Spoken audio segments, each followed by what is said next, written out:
Alright guys, welcome to phase 3. This is a super exciting step.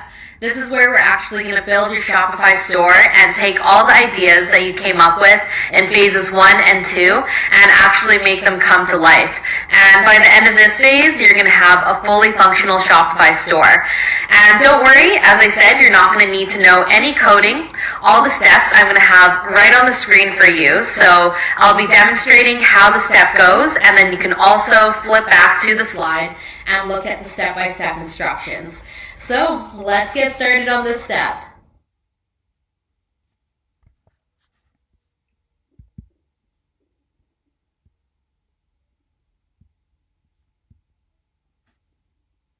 Alright, so the first thing that you guys want to do is to set up a Shopify account. And if you're wondering why we didn't do this earlier, it's because Shopify actually offers a free 14-day trial where you can use the platform and not pay anything for it. And because you actually don't need the Shopify platform to do product research, it's better to save that free trial until now and you'll get maximum usage out of it. So when you start your trial, you get 14 days to play around on the platform before you need to pay for anything. Okay, so to get started, we're going to go through this link right here. And it's super simple to get started. You're just going to enter in your email address and start your free trial. So enter in a password and then your store name. So you can change your store name later on. So I'm just going to put Sarah's DropShipping store to start. Yeah, don't worry if that's not the store name you actually want. It'll be super easy to change. And then it just takes a few moments and then you'll have your account all set up. Okay, so once you've inputted your account information, Shopify is just going to ask you a couple of questions. So it's going to ask, are you already selling? And you can say, I'm not selling products yet. And then in your current revenue, you can put $0, I'm just getting started. Then hit next. Next page, you're going to put in your billing address. So this should be the same address that you have for your banking information. And I'll let you guys input in this whole form. And when you're done, hit enter my store. Alright, so we're all logged in and this is what the home page of your store is going to look like to start. So it's going to say your trial just started and it's going to ask you to select a plan. So we don't actually have to choose a plan until the 14-day trial is over. However, I'll just show you guys the options so you guys know what you're looking at when you get to that time. So there's 3 levels of Shopify plans. There's basic Shopify, regular Shopify, and advanced Shopify. And if you're just getting started, I just recommend that you go with the basic Shopify plan. The main differences between the stores are in the number of staff accounts you can have and also the credit cards rate that you get. So every time that Shopify makes a transaction and you get an order, Shopify will take a percentage of the transaction. And it's going to be less if you're on the regular Shopify or the advanced Shopify plans. However, if you're not getting many sales yet and you're just starting to play around with Shopify and get the hang of it, all you need is the basic Shopify plan until you start getting sales and actually need those better rates. Alright, the next thing I want to show you guys is the password protection on your store. So while you're building your store, you don't want people to see the progress you're making on it until you're finally ready to launch. Because you don't want people to see an in-construction store while you're still working on the fine details. So what you want to do is you want to go onto online store. And then you can see here, online store is password protected. So when you sign up for an account, your store is automatically password protected until you disable your password. And if you go down and go to preferences, you scroll all the way down, you can see that it's protected with a pre-selected password. And to disable it, you're actually going to have to pick a plan. So that's something you're going to have to do once your 14-day trial is over. Or if you're super fast, you can pick a plan before your trial is over and you'll be able to enable your store to an audience. So let me show you guys what your store looks like when you have a password on it. So if you ever want to see what your store looks like, you can click this button, the symbol with the eyes right here, and then it's going to pull up what your store looks like to an average viewer. So this is from your side when you're already logged in. But let's say somebody is coming to your page and they type in your store domain and it's password protected. I'll show you guys what that looks like. Open up an incognito window. They're going to get this page. So it's going to say Sarah's Dropshipping Store coming soon. And they can enter in their email address and it'll notify them when you take the password protection off. And if you click this button here, enter using password, you can use the password that you saw on the previous page. So right here, this preset password that Shopify gave to you, and you enter that in, they'll be able to view your store, whether it's done or not. So if you ever want someone to like preview your store or get some feedback on it, you can give them the password that is protecting your store, and they'll be able to view the store without you having to open it up to everybody. So that's something that you should know when you are ready to have your store open up to an audience. You will have to disable your password, and to do that, you'll have to pick a plan. So something to note for a few steps forward. All right, the next thing we're going to look at is the settings for your store. So if you go to this bottom left-hand corner, you can get to settings, and here it's going to show you all the settings for every element of your store. Everything from your general settings, where you have your phone number, your email, and your address, to the payment providers you accept, to the checkout process, notifications, your tax preferences, and how Shopify bills you. It has everything in between. And I'm going to take you through all these elements to make sure that you have no confusion when you do your own settings for your own store. So first thing let's look at is the general settings. So as you can see here, you have your store name. And we talked about earlier, this is super easy to change. So if you do want to change your store name at any time, you can just change it here. Super easy. And then below that, you have your account email and your customer email. So your account email is the email that Shopify is going to contact you at. So for example, for monthly billing. And then the customer email is the email that your customers are going to see on all the notifications that they get through Shopify. So if they place an order, they're going to see this email being displayed as the email that's contacting them. And then you can look at your store address. So this will be autofilled from what you put in earlier, and then you can also put in the legal name of your business. So this is something we didn't talk about earlier, but you do not need to register your business right away before you set up a Shopify store. I didn't register my first business until I made about $15,000, just because it costs a fair bit of money to register a business, and there's no need to do that until you're making sales. So I recommend that you make about $15,000 to $20,000 in revenue before you register your business as an official registered business in your country. In Canada, it costs about $400 to register a business, so that's cash that you can be putting into your business at the beginning stages before you need to register it. And then if you go down, I have the time zone set to my home time zone, which is Vancouver. And usually here I check Imperial System, which will set the default weight unit to pounds. I like to appeal to US buyers because those are my most frequent customers. If you're from the UK or Australia or a different country, you might want to use the metric system if that's where you feel most of your customers are going to be. And then the edit order ID format, I keep this as is. It'll start your orders at 1001, and that is perfectly fine, just like that. And then the store currency, I usually set it to US dollars. And then that looks good for the general page, and then you click Save. Okay, so the next section of settings is payment providers.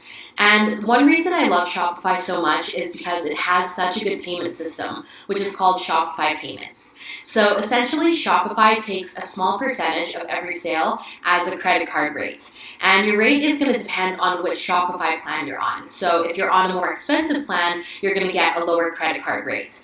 And it accepts virtually every form of payments and makes it really convenient for you because you don't have to build in a payment system yourself. So all you have to do here is you have to complete your account setup, and it's going to take you to this page. Just enter in your business details and your address. your personal details, and a description of your products. So I'm going to say baby products, maternity wear, children's goods. Okay, and just make sure that your store name is spelled correctly for billing, and enter in your banking information.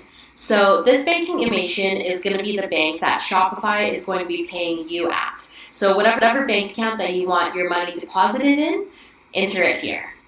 And once that's done, click Complete Account Setup. Now, you can go back to the previous page, and you can see that PayPal is activated as well. So after you receive your first PayPal sale, Shopify is actually going to send you an email prompting you to set up your PayPal business account. That's super easy. It's just going to basically upgrade your regular PayPal account, and you'll be able to claim your funds that way. Third-party providers. Since Shopify Payments is so good, I don't really recommend using a third-party provider, so I would say to ignore this section. And then alternative and manual payment methods. If for some reason you have a manual payment method, such as bank deposit or money order cash on delivery, this is where you would enter that section. And then just make sure that all your payments are automatically captured, and then once all your settings are correct, hit save. All right, the third thing we're going to look at is your checkout preferences. So click on the checkout icon right there, and first we have customer accounts. So this asks if you want the customer to create an account when they check out or be able to check out as a guest. I usually select the second option. Accounts are optional. So this gives the customer the option of creating an account, or they can check out as a guest, and most stores have this option.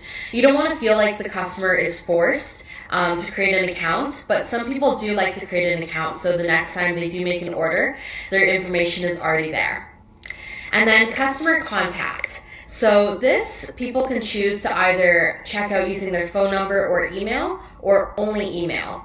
And this one, I actually choose only email because then you're able to collect everyone's email, which then you can use for marketing purposes later. If you choose the first option, you don't collect emails on every order, and so you're kind of missing a key piece of the prize when you're missing the person's email. And then to receive shipping updates, you can choose for a customer to add a phone number or email to receive shipping updates after they complete their order, or they can download an app. I like to give customers both options, and I find that most customers just like receiving updates to their email. And then the form options for when a customer checks out. For full name, I require last name only. Company name, I choose hidden. You don't really need a company name for shipping. Address line 2, it's optional because not everybody has an address line 2. And then phone number, I keep that hidden because we don't really require a phone number for shipping. And then when the customer's checking out, I do say use the shipping address as the billing address by default. They are able to edit that if they want to, but it saves the customer a little bit of time, and I find that most customers prefer that. And I enable address auto-completion. They are able to make any changes they want to, but it just makes your store a little more advanced. And then this part, after an order has been paid, you want to choose do not automatically fulfill any of the order's line items. We're going to actually fulfill each order individually on overload, so you don't want Shopify to fulfill any of the orders when it's placed. And then after an order has been fulfilled and paid, so that means after we fulfilled it in overload, we want to check this and we want to automatically archive the order. Next, email marketing. I show a sign-up option at checkout, and I do say pre-check the sign-up option, so then you can get everyone's email for marketing purposes later on. And then checkout language, I have English selected. If you are running a store in a different country with a different language, you might want to have a different preference. So that is the checkout options. You click save, and we're done with that step. All right, the next 3 sections you'll be able to go through really fast, but I'll take you through all 3 so there's no confusion at all. So for shipping, this is actually not going to really apply to you at all as a dropshipper because the shipping section here is mostly for stores that are actually packaging and shipping the products themselves. So Shopify is not exclusive to dropshipping. So there's a lot of stores that are holding their own inventory, packaging their goods, and sending them off. So here is where they would print their shipping labels and set their packaging requirements. So no need to worry about that because your supplier will be taking care of that for you. Next is taxes. So this will really depend on what country you're in, and this I actually suggest that you talk to a tax professional and you go onto the Shopify website and read through their section on taxes because it's definitely going to depend on what country you're located in and what the tax laws are there. So, example for Canada, we don't have to start collecting taxes until we make over $30,000 in revenues. So, starting a business, you don't have to set up a tax account until you reach that threshold. Now, it could totally be different depending on where you're from, so I really suggest that you look into that yourselves depending on your specific situation. Now, the second part of taxes is tax calculations. So you have a few options here if you want to show all prices with tax included, charge tax on shipping rates, or charge VAT on digital goods for European customers. So typically, the only one I check here is charge tax on shipping rates.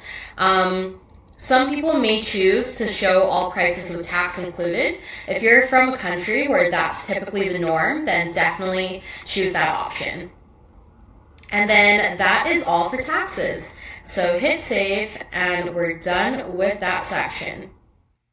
Next is locations. So this is also going to be not very applicable to you as a dropshipper. What this page is, it basically just puts your default address as a fulfillment center, but you won't be fulfilling anything from here because you're dropshipping. This again is for people that are holding their own inventory and are shipping it themselves. So you actually don't need to do anything with this page. I just want to show you what it is, and you can just leave it as is.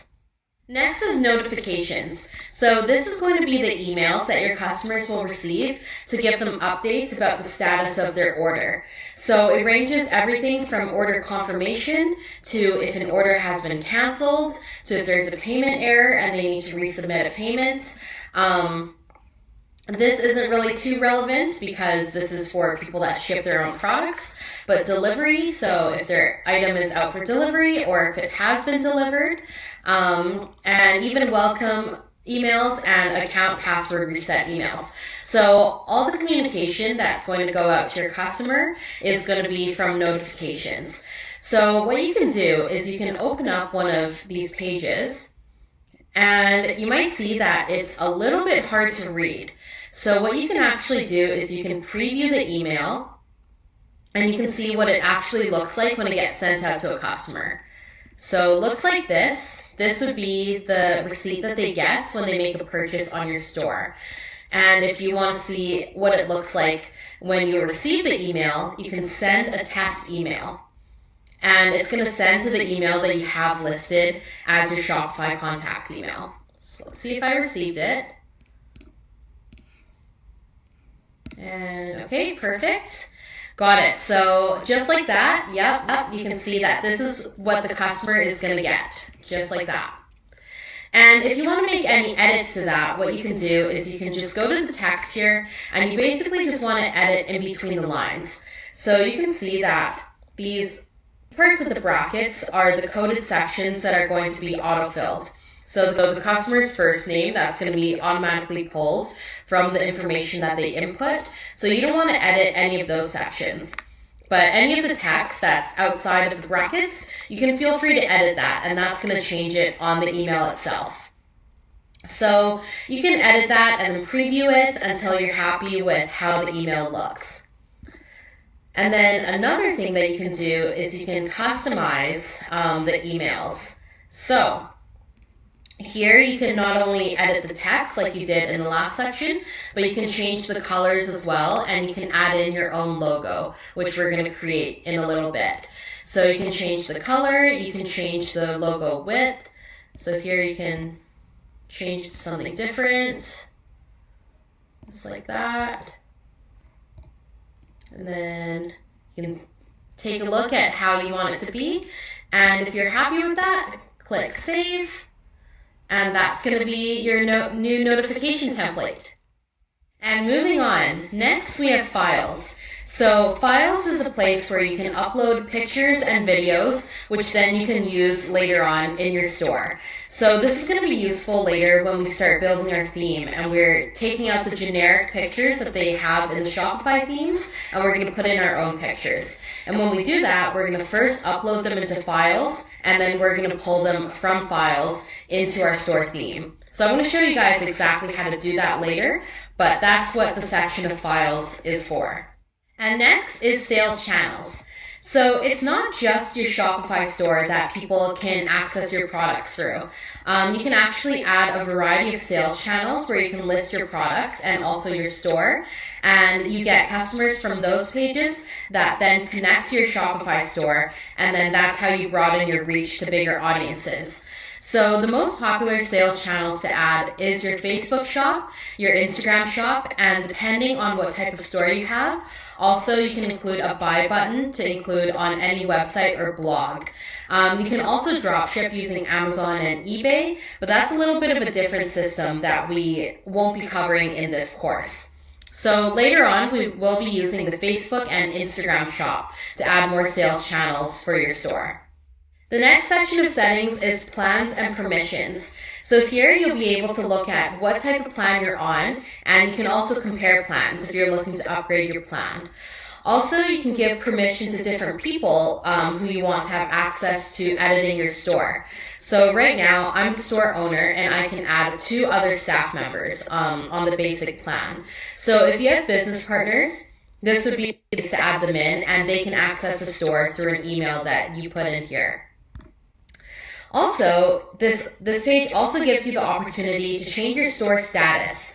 So if you're thinking about closing your store or taking a break from your store, or maybe you need some help with Shopify to manage your store, this is the page to come to do that. So here, you have a few options. You can hire Shopify experts to manage any problems that you have in your store or to help you with any issues that you're facing. So they can help you with anything such as setting up your store, creating a logo, setting up applications, copywriting, you name it. So if you need specific help, you can go and hire Shopify experts. I typically don't go this route, and I usually use different third-party services, but this is definitely an option if you want to keep everything on the Shopify platform. This page also gives you the opportunity to pause your store, and you can pause it with all your settings still in place with a reduced plan price. You won't be able to sell items during this time, obviously. And then you can also close your store from this page, and you have 30 days if you do change your mind, and you can have everything back just like you had it before you closed your store. So if you want to make any changes to your plans, permissions, or who has access to your store, this is the page to do it on. And continuing through, next we have billing. So here is where you would input your billing information so Shopify can charge you. So for your monthly plan and any app subscription costs, it's going to come from the credit card that you input in here. And then as time passes, you'll also be able to see your monthly bills and the different charges that you have from Shopify. So here you'll be able to see a financial overview of all the money that you spent directly on the Shopify platform. And finally, we have the legal pages. So these pages will include your refund policy, privacy policy, terms of service, and your shipping policy.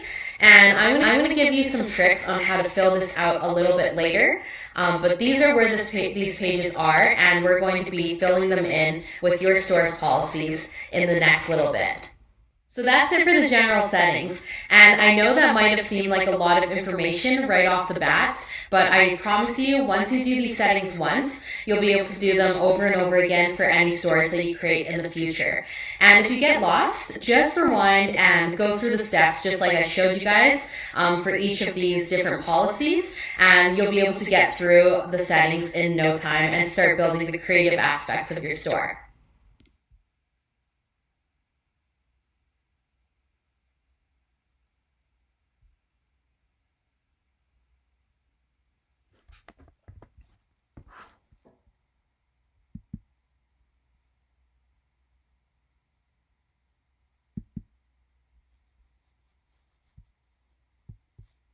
Okay, now that we have your Shopify settings handled, it's finally time to get to some of the creative elements, which I personally think is the funnest part about building a Shopify store.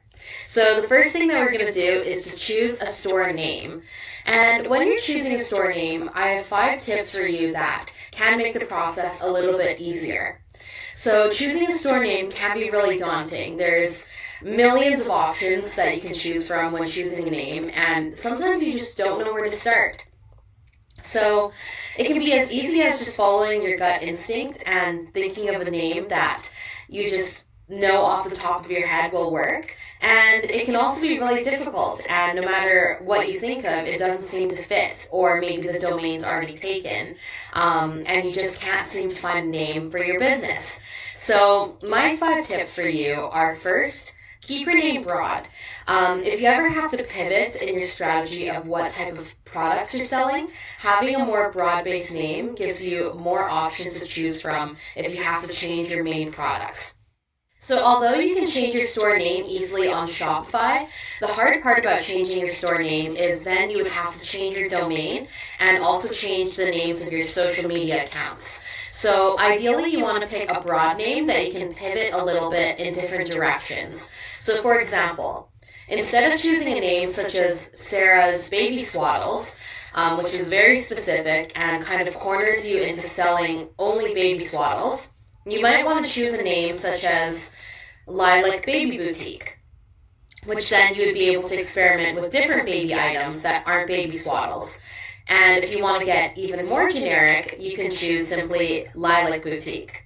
So what I usually like to do is I'll choose a domain that can be used in any niche. So for example, I would make the domain Lilac Boutique, and then I would make my social media handles and the store name with the niche included. So the Lilac Baby Boutique would be my Instagram handle, and it would be the store name on Shopify.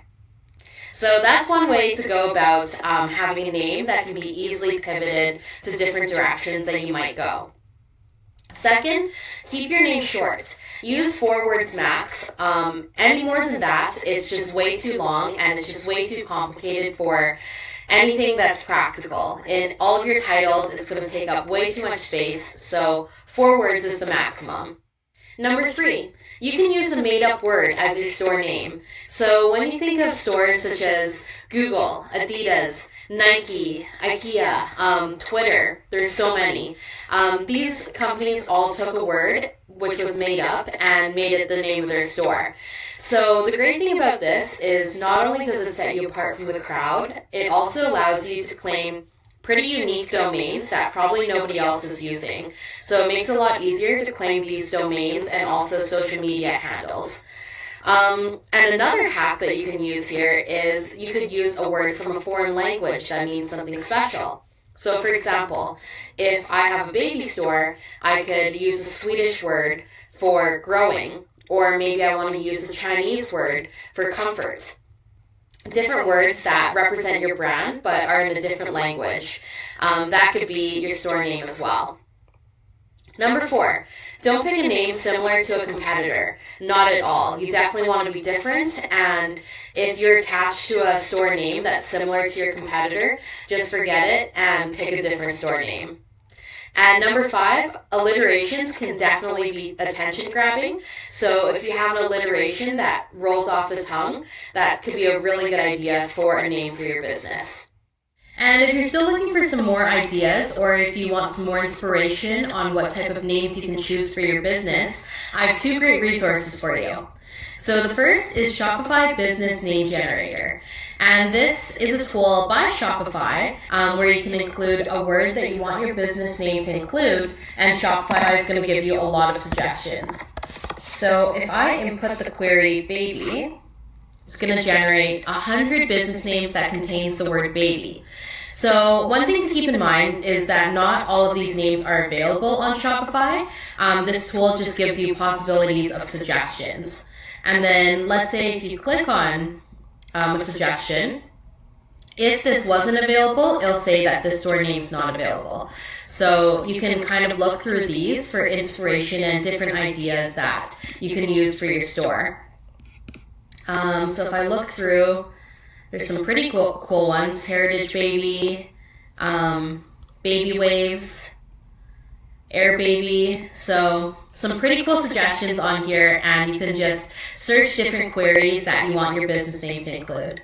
One other thing I should mention is that just because a store name is available on Shopify, it doesn't necessarily mean that that domain is available for purchase and use. So before you get too attached to a name, brainstorm some ideas of names and simply get inspiration before you make a final selection, because we're going to be going through domain selection on the next slide. So in this step, your purpose should be just getting inspiration and seeing what store names are out there for you to get ideas from. But don't get too attached to a name until we get to the next step.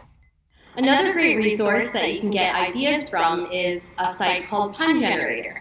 So this is a website where you can enter in a query or a word and it'll generate puns for you. Sometimes these puns are good for business, sometimes they're not, but it's basically just a good way to get ideas and get your brain moving about what kind of possible things you can name your business. So here there's one, Baby Gaga, 1984, that's a play on 1984. Definitely Baby. Yeah, so some of these you can see it definitely won't work for a business. It ain't over till the fat baby sings. This is like a play on the song, it ain't over till the fat lady sings. But some of them are quite good. So 1984 could be an idea. Baby Gaga could be one. And if you go back, you can also do the same for phrases. So type in baby. Let's look at some phrases.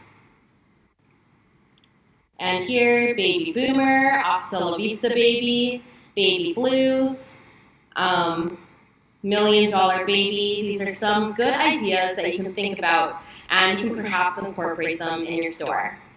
Okay, so like I said on the last step, before you get too attached to the store name, we need to check if the store domain and social media handles are available. So in this step, the most important two things that you need to test is if the domain is available and if the Instagram handle that you need is available. The other things are a little bit flexible, such as the store email and the Facebook page. Facebook will generally let you put any name as the Facebook page as long as it follows their guidelines. And for the Gmail, we'll actually be setting up email forwarding, so you don't need to get the perfect email for your business. So you mainly need to check if you can get the domain and the Instagram handle. So the first thing we're going to check for is the domain. Alright, so from your homepage, you want to go to Online Store, Domains. And you can actually purchase a domain from a third party and then connect it on Shopify. But I just recommend that you get your domain on Shopify just because it's simple, it's easy, you can keep everything under one roof, and you're able to test new domains really quickly on here. So to get a new domain, you click Buy New Domain. And here you can test different store ideas and store names that you found on the last slide. So one cool store name that I found was Honey Bear Baby. And it's going to pull up if this is available to purchase as a domain. So you can see the most popular ending with .com is unavailable. There are other extensions such as .ca, net, org, store, and shop that are available. I tend to stick with .com just because it's the most trusted ending for a domain. So I look for stores that are available with the .com ending. If you do go with a different one, the only other one that I would do is .store. But yeah, I suggest that you stick with .com. So Honey Bear Baby is not available. Another one that I saw was Step by Step Baby. And okay, that's awesome. So stepbystepbaby.com is available for $14 USD a year. So yeah, you can go through and find different ones. I'm not going to purchase this one right now. I'm going to test a few other ones. I'm also going to test a few with made up names. So Honey Lou's Baby. I thought it was a cute name that I made up, and yeah, it's available. So that's really awesome, and typically what I like to do is I don't like to put the niche of my store in the store name directly. So for the domain, I would choose just Honey Lou's. And that's awesome. It's available as well. So on here, you can play around with different store ideas and names that you found on the last slide. And it's a good idea to test different ones, see if they're available, and have a few options because you want to see if these Instagram handles are available as well. So at the same time, while you're testing domains, you also want to see if the screen name that you want is available as an Instagram handle. So how you want to test this is you can just go to your personal Instagram profile and click Edit Profile. So it's that button right there, and you just want to tap it on your personal Instagram page. And now you have the option to change your username. So you can just change your username to whatever you want your store name to be. And here I'm going to try Honey Bear Baby. And if it is available, you'll be able to change your username. And if it's not available, it'll say this username is not available. Please select a different username. So in this case, Honey Bear Baby is not available. So I'm going to try Honey Lose. So Honey Lose is a name that I found in the last research step. I thought it was cute. And it's available. So that's awesome. So that is how you test your screen name. And you can do this at the same time while you're searching domains, or you can search a bunch of domains and then test them on Instagram. It's totally up to you. I usually like to do it at the same time just so I'm eliminating my options right away. But that's essentially how you see if you can get the name on Instagram. Okay, so now if you found a domain that you like and you've also found that it's available on Instagram, then now is the time to buy that domain. So I am going to go ahead and purchase the domain that I found for Honey Lose because I think that's a really cute name for a baby store. And the .com version was available. So you find it on the Buy New Domain page and you can click Buy. And a few things you want to review on this page. So usually I don't select auto renew for the next year if I'm just starting out a store. I don't know if I'm going to be running it in the next year, so you can always select this at a later time. So I just unselect that. Then I also check this section. The Who is Privacy is a security feature that if it's included, it blocks people from looking up your personal information that's associated with a domain. So if a domain includes the Who is Privacy, that means that people can look up your information such as your name, your address, your email, and other personal identifying information. And this is not like a feature that you have to have, but I generally look for a domain that includes it because I like to stay anonymous online. So this is awesome. This one includes it. Everything looks good, and I'm going to click Buy Domain. Okay, now that you've purchased your domain, you will get an email from Shopify for you to verify your domain. So just click on the second link that they send you to verify the new domain that you purchased. And we'll just open it up here. So, yep, looks good. Contact name, contact email, and we're going to verify information. So, perfect. Then what we want to do, we want to go back onto the domain page, and we want to change our primary domain to the one that we just bought. And you can choose either of these, the one with or without the www, it doesn't matter. So I'm just going to choose that. And now when somebody goes to that website, it's going to take them to your store. So I'll show you guys that really quickly.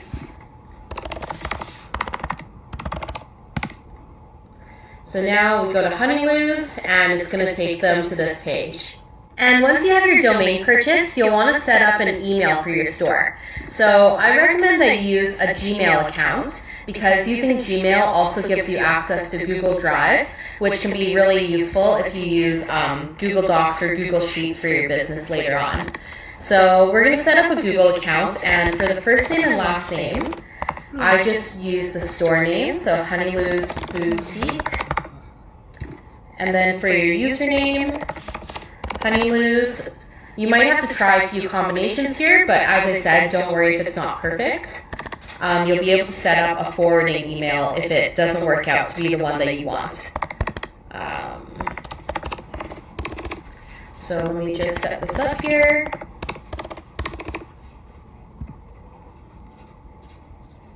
Okay, so that's already taken. Honey Lose store. Let's try that. And here, just complete the verification step and enter in your phone number. Then once you're done that, your email will be all ready to go. Okay, now that you have an email set up, we're going to set up email forwarding. So if you go onto your domains page, go to your primary domain and click Manage. So basically what email forwarding is people can contact one email and it's going to send that email to an email that you specify. So right now we have forwarding set up from info@honeylose.com and sales@honeylose.com, forwarding to my personal email at sarah@salewho. So essentially the idea of this is it gives the customer a more professional email to contact you through. Honeylose.com is a better handle than gmail.com. So it's just a better formality for your customer to follow. And I'm actually going to delete both of these. And I'm going to insert the forwarding email to the one that we just created. You can have it forwarded to your personal email if you want to, but I don't suggest that because it's better to keep all of your business emails in one place for that store that you've created. So delete the ones that are forwarding to your personal and we'll insert the one that we just created. So info@honeylose, forwarding to honeylosestore@gmail.com. And we'll save that. And you don't have to have multiple. So earlier there was info and then there was also sales. So I'm just going to keep it at one and info@honeylose.com. So anytime a customer emails you at this email address, it's going to forward to your Gmail. And that's the purpose of email forwarding. And now let's set up your Instagram and Facebook accounts. So to sign up for Instagram, just simply go onto the Instagram homepage and click sign up. And you can do this on your phone as well, since Instagram is primarily a mobile platform. So that's where you're probably going to be using the platform the most. So we'll type in the email that we just created, honeylosestore@gmail.com, honeylose. And we'll make the username honeylose since we checked and it's available. And just click sign up.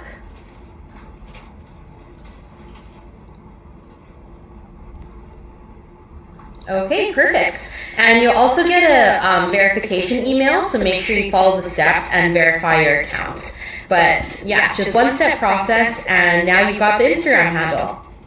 And now we also want to set up a Facebook page. So if you go to Facebook /pages, you'll be able to create a Facebook page for your business. So go on here and create page.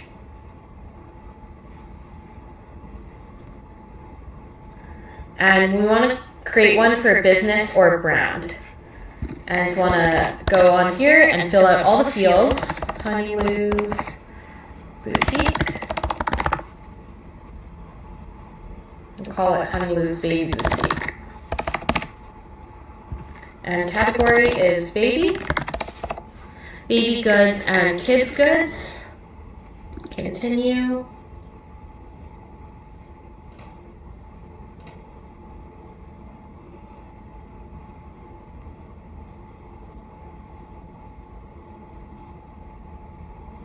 All right, awesome. This I'm going to skip for now. We can add the profile picture and everything after. So skip the profile picture, skip the cover photo, and took a second to load, but here we are. So this is your very own Facebook page for your business. And at any time, you can change the profile picture and the cover photo, which we're going to do in a little bit after we create your logos. So at any time, you can also get to this page by clicking the drop-down menu on your personal Facebook page, and all of your business pages will be on the side there.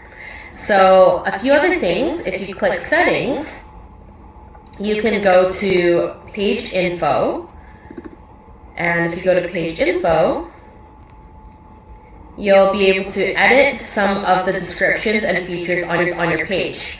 So the description, I'll just add a short one here.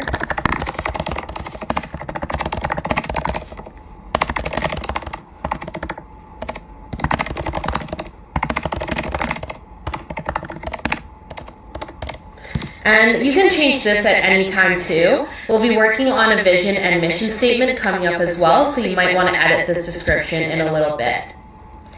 And moving on, enter in your phone number as well as your website.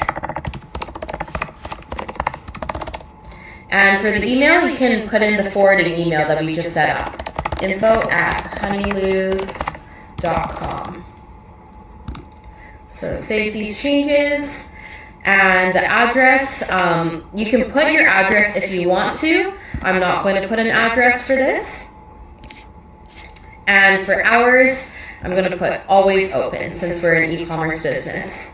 Down here, we have 3 more fields to fill out. The first is the impressium. So this is not something I ever fill out because I'm in North America where this is not a necessity. But basically, if you're from a European country such as Austria, Germany, and Switzerland, you might need to include a statement of ownership for your web presence. So make sure you check if the country that you're in requires this.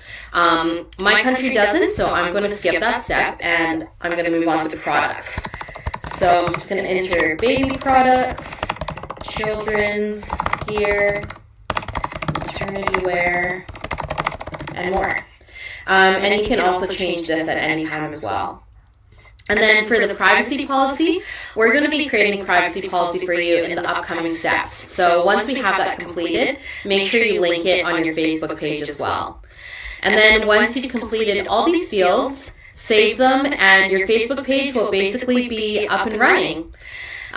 So this is a super exciting step in the process, choosing your domain and your social media profiles. And once you have them claimed, it's a really great feeling. And it's the first step to owning your own business online. So once you're done these steps, we'll move on to the next slide and I'll show you guys how to further your brand.